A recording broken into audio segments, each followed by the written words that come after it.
Joining me now is Heritage Foundation Center for National Security Director Robert Greenway. He's also the former National Security Council Senior Director, the principal architect of the Abraham Accords, and a former Army Special Forces combat veteran. Sir, thank you so much for being here, and thank you for your incredible service to our country. Thanks for having me. Good morning. I want to get your reaction to Trey's report and, of course, the broader issues underway right now in the Middle East. This has to be almost personal to you, given you were the chief architect of the Abraham Accords.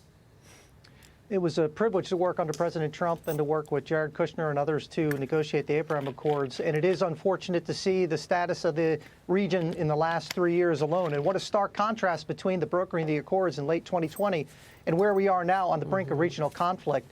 And I appreciate Trey's report and his accuracy.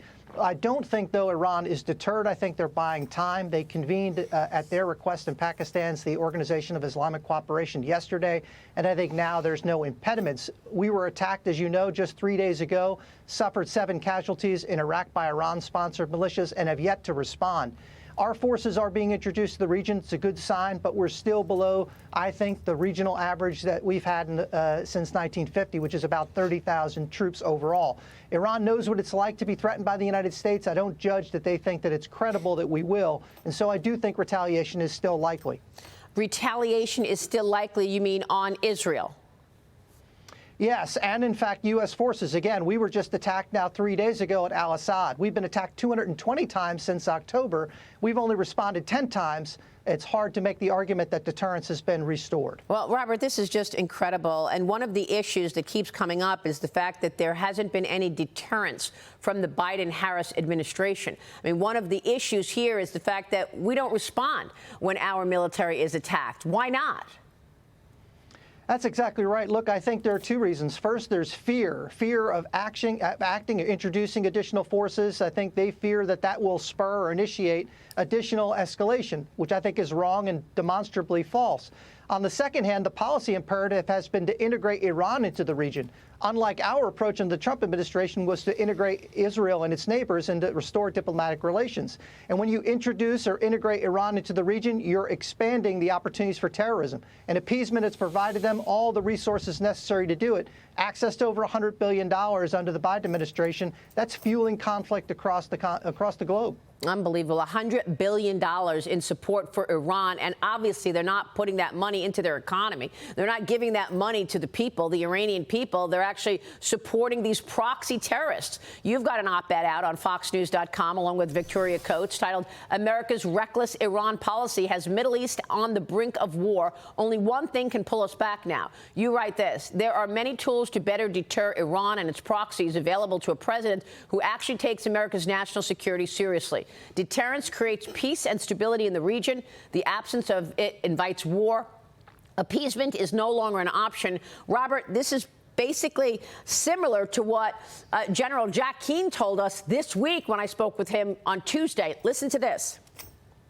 Their greatest strategic failure of the Biden administration, I believe, is their hands-off approach they have dealing with Iran. We would not be where we are today with all of these proxies operationalized and an axis of resistance trying to destroy Israel if the Biden administration had just strengthened what the Trump administration was doing. Robert, how could they have strengthened what you and your colleagues were doing? Well, General Keane, I think is exactly right. Confronting Iran as we did is critical to getting cooperation from our partners and allies, not constraining Israel and our Gulf partners, but rather providing them the capabilities required, not delaying delivery and not impeding delivery. And second, when we're attacked by Iran surrogates and proxies, we need to hold Iran accountable for it and not give them the plausible deniability that they crave. And the absence of all of that has eroded deterrence and has spurred this conflict on, in addition to feeding Iran the resources that you mentioned. $100 billion, by the way, is 2 full years of the entire Iranian defense budget at the peak. And so you can imagine what that's done for their military and their nuclear program, which is now at threshold. Wow, that is just incredible. What is your take, Robert, on President Trump's ideas about tapping into America's energy capacity? Because this is something that he talks a lot about with regard to his economic policy, but it's also a national security policy, isn't it? I mean, if we're tapping into our energy resources here in America rather than killing fossil fuels the way Kamala and Joe want to do. Isn't it true that that will strengthen America in terms of oil and perhaps weaken places like Iran? There's no question about it. Not only should we be compensating for what Russia and Iran now are doing in terms of the global energy market and the supplies largely going to China, the United States can compensate for that, support our partners and allies, and restore the energy independence we need. And unfortunately, the Biden-Harris administration has made it impossible for that to occur and expand to meet market opportunities.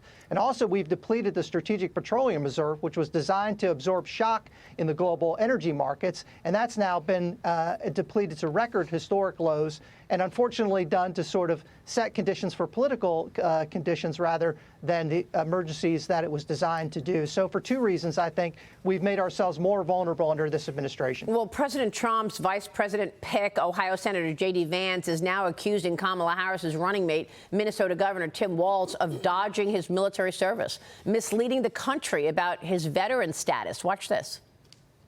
When the United States Marine Corps, when the United States of America asked me to go to Iraq to serve my country, I did it. I did what they asked me to do it, and I did it honorably, and I'm very proud of that service.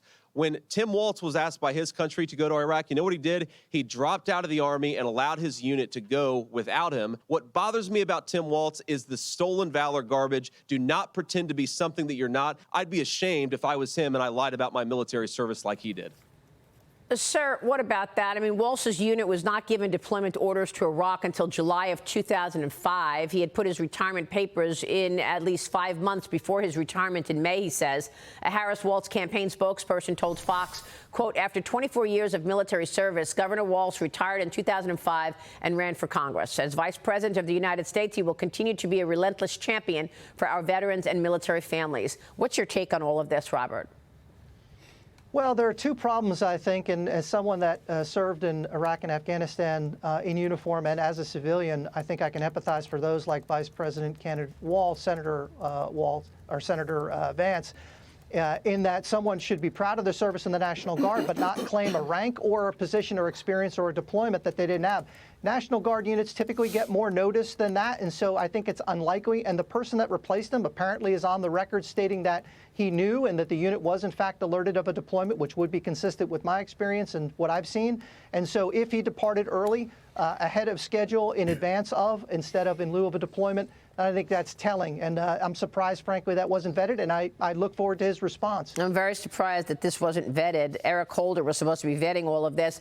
Sir, before you go, I want to get your take on the state of the military today, because, you know, we recently had this National Defense Report, which said if there were a conflict with China and Russia, the U.S. would likely lose.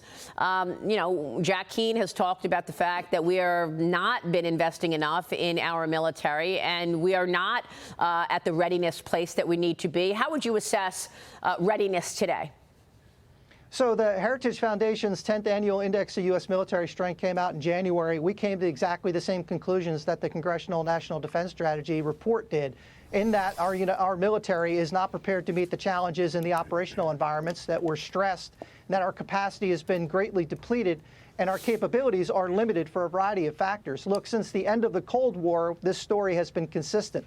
And we have not been restoring the capability from a conventional or nuclear deterrence standpoint, and China and Russia now constitute a far greater threat. And unless we reverse course and meet this threat, our risk is going to be unacceptable. So I would agree with the conclusions, and I think the time now is to reverse that, and before it's too late. Of course. Then do you think the priorities have been things like, you know, equity and DEI in the military? Is that why we've taken our eye off the ball on readiness?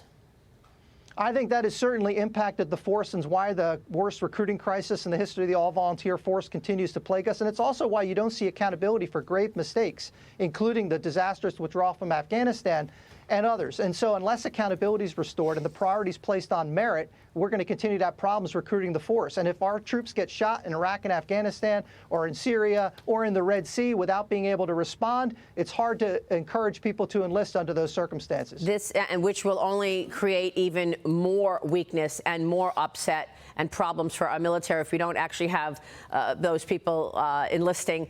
Robert Greenway, thank you so much again. Thank you for your service and your leadership, sir.